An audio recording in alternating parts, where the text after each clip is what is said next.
په حدیث کې راځي نبی کریم صلی الله علیه وسلم فرمایلی دي چې کله په یو قوم کې د سود د لین دین رواج عام شي نو الله تعالی په هغوی باندې د ژوند د ضرورت په څیزونو کې ګرانۍ پیدا کړي، یعنی د ژوند د ضرورت سامان ګران شي. او که نن تاسو وګورئ نو د سود د لین دین رواج ډېر عام دی، نو د ژوند د ضرورت څیزونه څومره ګران دي،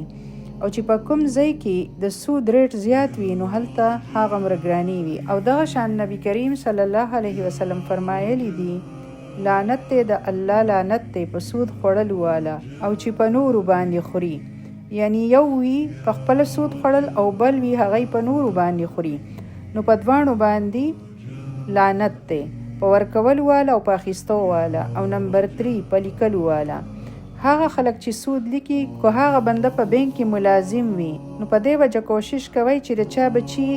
په یو پروفیشن کې تلل غواړي نو د داسې پیشې نه ځان بچ کوي چې په هغې کې د سود کاروبار کیږي.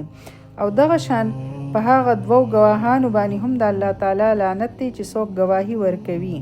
په هغوی باندې هم. نو نبی کریم صلی الله علیه وسلم وفرمایل چې دا ټول برابر دي، حالانکه لیکلو والا خو صرف حساب کتاب کوي نه اخلي او نه ورکوي، ګواه خو صرف ګواه دی سیګنیچر کوي چې زه ګواه یم یعنی ویټنس یم. نو په دې ټولو باندې لعنت دی. سوچ کوئ دا ټول وعیدونه د ټولو دپاره دي ځکه چې ټول برابر دي او هغه به د جنت یو جلک هم ونه ویني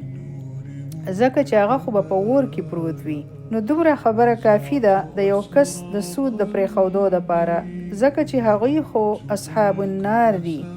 او هم فیها خالدون دي، یعنی هلته به همیشه وي. نو آیا چې د چا په جهنم باندې یقین وي او د قیامت په ورځ باندې یقین وي او د چا چې د الله تعالی په فیصلو باندې او په دې قرآن باندې یقین وي نو هغه د ایمان راوړو باوجود بیا په دې څیزونو کې پریوتی شي نو څومره سختی ده په دې حکم کې.